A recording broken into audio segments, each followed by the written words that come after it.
ಒಂದು ಹೊಸ ದಿಕ್ಕು ಪ್ರಾರಂಭ ಆಗಿದೆ ಅಂತ ಹೇಳಿದ್ರೆ ತಪ್ಪಾಗಲಾರ್ದು.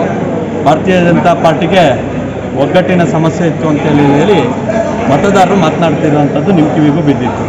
ಆದರೆ ಎಲ್ಲ ನಾಯಕರು ಒಂದಾಗಿ ಒಟ್ಟಾಗಿ ಇವತ್ತಿನ ಮಂಡಲದ ಅಧ್ಯಕ್ಷರ ಏನು ಪದಗ್ರಹಣ ಕಾರ್ಯಕ್ರಮದಲ್ಲಿ ಒಟ್ಟಿಗೆ ಬರೋದ್ರ ಜೊತೆಯಾಗಿ ಒಟ್ಟಿಗೆ ಕೆಲಸ ಮಾಡಬೇಕು ಅನ್ನೋ ತೀರ್ಮಾನವನ್ನು ಮಾಡಿ ಮುಂದಿನ ಬಾರಿ ಭಾರತೀಯ ಜನತಾ ಪಾರ್ಟಿಯ ಶಾಸಕರನ್ನು ಪಡೆಯೋದಕ್ಕೆ ಇವತ್ತಿನಿಂದ ಕಾರ್ಯೋನ್ಮುಖರಾಗೋದಕ್ಕೆ ನಾವು ತೀರ್ಮಾನವನ್ನು ಮಾಡಿದ್ದೀವಿ ಅಂತ ಹೇಳಿ ತಿಳಿಸಿ ಈ ಕಾರ್ಯಕ್ರಮನ ಯಶಸ್ವಿ ಮಾಡಿಕೊಟ್ಟಿದ್ದಾರೆ. 5ನೇ ತಾರೀಕು ಏನು ಅಧಿಸೂಚನೆ ಆಗಿದೆ, ಏಪ್ರಿಲ್ 5ನೇ ತಾರೀಕು ಗ್ರಾಮ ಪಂಚಾಯತಿ ಚುನಾವಣೆ 27ಲ್ಲೂ ಕೂಡ ಭಾರತೀಯ ಜನತಾ ಪಾರ್ಟಿಯ ನೇತೃತ್ವದ ಕಾರ್ಯಕರ್ತರು ಅಧಿಕಾರ ಚುನಾವಣೆ ಹಿಡಿಯೋದಕ್ಕೆ ನಮ್ಮ ಏನು ನೂತನ ಗುಬ್ಬಿ ಮಂಡಲದ ಅಧ್ಯಕ್ಷರ ನೇತೃತ್ವದಲ್ಲಿ ನಡೆಯುವಂಥ ಚುನಾವಣೆಯಲ್ಲಿ ಯಶಸ್ವಿಯಾಗಿ ಭಾರತೀಯ ಜನತಾ ಪಾರ್ಟಿ ಅಧಿಕಾರ ಇದೆ.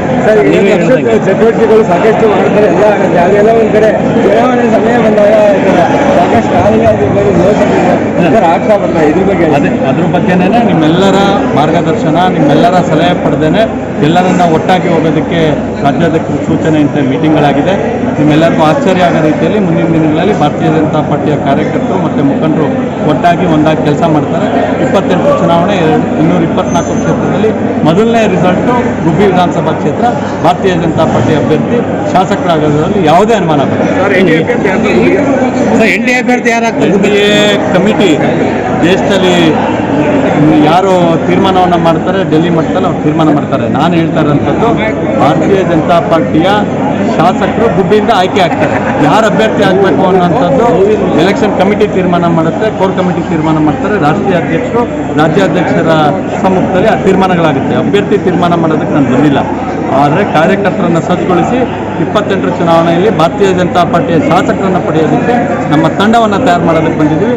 ಆ ತಂಡ ಕಾರ್ಯೋನ್ಮುಖರಾಗಿ ಕೆಲಸ ಮಾಡ್ತಾರೆ. ಸರ್, ಈಗೇನು ರಾಜ್ಯದಲ್ಲಿ ಬಣ ಬಡಿದಾಟ ಶುರುವಾಗಿ ಕಾಂಗ್ರೆಸ್ ಬಣದಲ್ಲೆಲ್ಲ ಡೆಲ್ಲಿಗೆ ಹೋಗುವಂಥ ಕೆಲಸ ಆಗ್ತಿತ್ತು.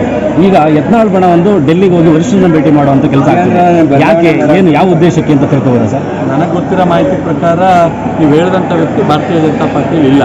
ಹಾಗಾಗಿ ಅವ್ರದ್ದು ಯಾವುದೋ ಬಣ ಇರೋದಿಲ್ಲ, ಅವ್ರದ್ದೇನಿದೆ ಒಂಟಿ. ಹಾಗಾಗಿ ನಾನು ಅವ್ರ ಬಗ್ಗೆ ಮಾತನಾಡೋಕ್ಕಾಗೋದಿಲ್ಲ. ನಮ್ಮ ಭಾರತೀಯ ಜನತಾ ಪಾರ್ಟಿ ಒಂದು ಡೆಮಾಕ್ರೆಟಿಕ್ ಪಾರ್ಟಿ.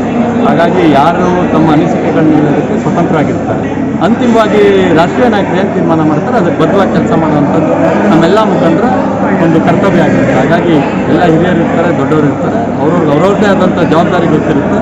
ಹಾಗಾಗಿ ಅವರು ತಮ್ಮ ಅನಿಸಿಕೆಯನ್ನು ಹೇಳದೇ ಇರೋ ರೀತಿಯಲ್ಲಿ ಕೆಲಸ ಮಾಡೋದಕ್ಕೆ ನಾವು ಕಾಂಗ್ರೆಸ್ ಪಕ್ಷ ಅಲ್ಲ, ಭಾರತೀಯ ಜನತಾ ಪಾರ್ಟಿ. ರಾಜ್ಯಾಧ್ಯಕ್ಷ ಬದಲಾವಣೆ ಆಗ್ತದೆ.